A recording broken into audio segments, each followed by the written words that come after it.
Yes, I'm Eddy Clemons. I think everybody here probably knows who I am. I'm a lifelong resident. I went through the county school system. I was diehard Allegheny Colt. My kids went through the Covington school system. Nobody could ever believe I was blue and gold. I was on the Covington school board for 9 years. Probably I have put as much time as anybody in this room, and maybe more, on researching the merger of school systems. We put a lot of time in that a few years ago, and I've still got 2 boxes full of information. I'd like to share a couple things with you, and somewhat I want to try to stick with your all's points some. I was actually in the beginning meetings of this committee, and one of the things that I said was these were going to be big obstacles, the things we're looking at.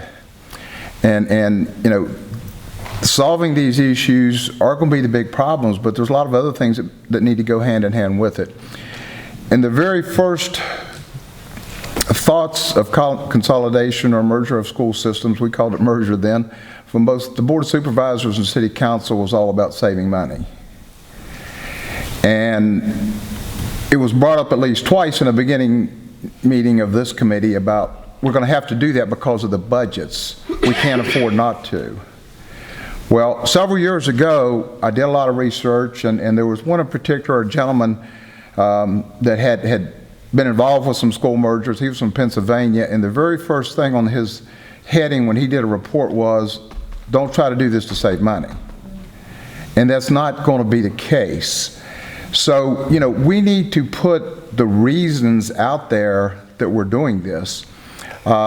Saving money may be a great option, but I haven't heard how we're going to do that. When I did the numbers before, I could see conceivably $400,000 that we could save pretty easily. However, at that point, we had about $1 million in salary separation, and what I've not heard anybody mention is about $1 million of insurance. So it was going to take $2.1 million to equalize benefits and salaries at that time. Now, as we look at trying to get grant money, we try to get additional money from the state.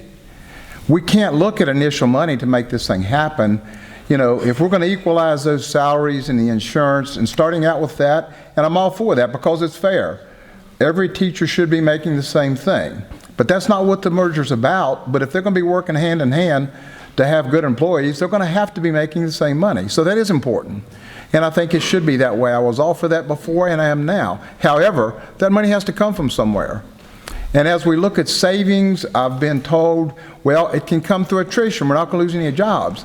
But the other side of that is we're going to add curriculums, and we're going to add things to our education, which means we're going to hire more teachers and spend more money. So I'm not sure where the attrition comes from. Sometimes you have a teacher who is older or been with the system longer, and they make more money and you hire young teachers. Sometimes you have to pay a premium for a teacher because it's the only math teacher you can get. And I've been on the school board and I know that, so it's totally out of the school board's control sometime on what they have to pay for teachers. So I'm not sure of savings there. I've heard stories of busing being a big issue, and I can understand that it is. Kids on a bus a long time. However, our elementary school in the city is full. So we can't bring kids from Callahan, we can't bring kids from Bowling Springs and shorten the bus route because the city school is full. So looking at the savings of money, you know, I think it needs to be out there. We need to see if that's going to happen. We need to know how it is. And it's not to save the 2 localities money now. What it's going to do is make up the difference in the new cost. So as the localities, at least in the past, we're looking at hopefully doing this to save money because the budgets were getting so tight for everyone. I don't see it being a savings at all. I saw nothing to say that it was, but we're going to have to come up with a lot of money forever to pay salaries, to pay insurance, and to add to our curriculums. The other thing on that, and it's been mentioned previously, I continuously hear that we're going to offer more for our students. We're going to have a better education. I'm not real big on that and saying, you know, our high schools have graduated lawyers and doctors and engineers and Hollywood producers. So we've done a pretty good job on educating a lot of folks. My kids have both gone through and went through college successfully, and thank goodness for teachers here. They made it through college okay, and they're both doing okay with jobs they like. So they got an okay education. Maybe there's better out there, but I want someone to tell me, what are we missing? What are we losing that we're not able to provide our kids? My personal thing, it's a national thing that we've lost, and it's touch with vocational education. We need to put focus on that, but that doesn't have a lot to do with merging of schools. The city went with a block scheduling to allow more kids to vocational, but they still have to be bused, and no matter what, that's going to happen some. So I think that this committee, if in fact consolidation, merger, whatever's a possibility, they need to put some facts and reasons out there. How are we going to save money? How are we going to pay for it? It's not going to be with grant money. And what is our education lacking for our students? And what are we going to do to add to it? And you know, my phrase before, and I was very instrumental in the first meetings on this several years ago, and I believe consolidation under the right terms and conditions could be a good thing. But it has to be the right terms and conditions. And are we into that right now? You know, I think people are looking at it for the wrong reasons. And I don't know that it's feasible, and that's kind of where it went south before, was the fact that the salaries and things out there, it was just nearly impossible to make it happen. So, you know, the reason salaries, the reason these things are important now is there are the major obstacles.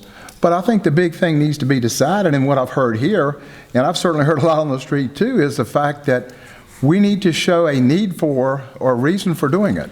How are we going to pay for it? How are we going to save money doing it?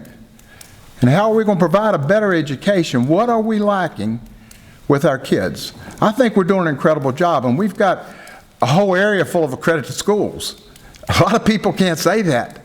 You know, I've seen teachers bust their butt because I was on the school board, and I've seen them pushed and helped and everything to improve because the state says you have to do SOLs and do things to get money. And as far as looking forward to help from the state, again, with being on the school board a long time, the state doesn't do a really good job on helping the school systems on a regular basis. For anybody who doesn't know, when you see in the media that the governor says they're giving a 2% raise, what that means is there's a few teachers in your system and you have to match it. And if you're going to give all the teachers money, you have to take it out of your budget. So as a state, the governor makes a big deal about he's putting in his budget a 2% raise for all the teachers in the state. That doesn't happen. So, you know, I'm not sure how much we can depend on the state. I'm done.